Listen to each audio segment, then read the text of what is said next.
Bonjour à tous, aujourd'hui nous allons voir comment optimiser la floraison de l'amaryllis en pot. Avant de commencer la vidéo, l'amaryllis c'est une plante qui est très facile, on peut la trouver en jardinerie. Il y a des potées prêtes à fleurir, donc si vous avez envie d'un petit peu de fleurs là pendant l'hiver, vous pouvez en acheter, ce n'est pas très onéreux et je vous promets que vous arriverez à les faire fleurir. Donc l'amaryllis c'est un bulbe qui va lancer de longues tiges florales, on le voit sur le mien. Les tiges font en général au moins 30 cm et au bout de ces tiges il va y avoir des fleurs qui sont magnifiques, qui sont assez énormes. Elles vont être en forme de trompette ou de cône on va dire. Au niveau des couleurs on va tomber dans le blanc, le rouge, on peut en trouver certains qui vont être couleur rose ou orangé mais c'est beaucoup plus rare. Donc sous nos latitudes on cultive l'amaryllis en intérieur parce qu'il ne supporte pas les températures hivernales en extérieur. Donc en ce moment on en trouve encore énormément en jardin. En fait ce sont des bulbes qui sont plantés et qui sont prêts à pousser. En général il y a le début des tiges florales, donc si vous le choisissez, soit vous avez le coup de cœur sur une variété, soit vous pouvez choisir une variété qui a le plus possible de tiges florales. Le mien par exemple, je l'ai choisi, il avait 4 tiges florales, donc je suis contente, la floraison était d'autant plus abondante et majestueuse. Même si les tiges florales sont courtes, n'ayez pas peur, ça va pousser tout seul une fois que l'amaryllis est lancée. Pour peu que vous suiviez quelques conseils, il ira jusqu'à la floraison et on va faire en sorte qu'elle dure le plus longtemps possible. Donc c'est parti pour les conseils. Alors premier point, c'est tout bête en fait, c'est juste une question pratique. Calez bien votre pot, mettez-le dans un cache-pot et éventuellement n'hésitez pas à tutorer les tiges florales puisque entre la longueur de la tige et le fait qu'il y ait une grappe de fleurs assez grosse et assez lourde en haut, le pot peut facilement tomber. Moi ça m'est arrivé 2 fois avec celui-ci en fait, je m'en étais pas occupée au départ, j'avais pas pris le temps de le mettre dans un cache-pot tout simplement, je l'avais mis sur un petit plateau et la plante est tombée tout simplement, donc elle s'est un petit peu dépotée, je l'ai rempotée, il a fleuri quand même, mais si vous voulez éviter ça, mettez bien un cache-pot assez lourd si possible et sinon calez bien votre pot. Alors maintenant on passe vraiment au conseil spécifique jardinage. Alors si vous l'achetez prêt à fleurir, ne le rempotez pas, laissez-le tranquille dans son pot.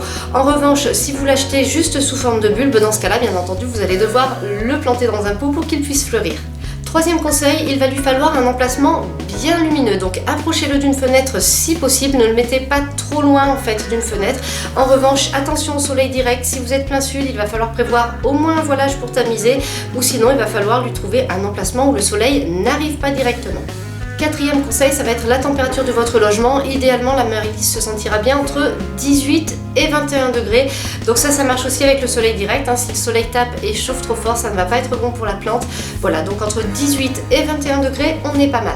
Le conseil suivant concerne les arrosages. Alors là, on va faire attention. Globalement, on va arroser de façon modérée. C'est un bulbe, donc il peut craindre la pourriture, même s'il est en pleine floraison, même s'il a du feuillage. Donc ce que je fais moi en général, c'est que je laisse sécher la surface du substrat entre 2 arrosages. Comme ça, je suis tranquille, je n'ai pas de pourriture. Sixième conseil, qu'est-ce qu'on fait des fleurs fanées? Alors, quand sur une tige vous avez plusieurs fleurs, il y en a en général une qui fane en premier. Dans ce cas-là, celle-ci, vous l'enlevez tout simplement. Vous pouvez le faire à la main, pas besoin de vous munir d'un sécateur. Vous conservez la tige florale comme ça, vous profitez des fleurs qui sont encore dessus. Et une fois qu'elles sont toutes fanées, là, vous allez couper la hampe florale quelques centimètres au-dessus du bulbe.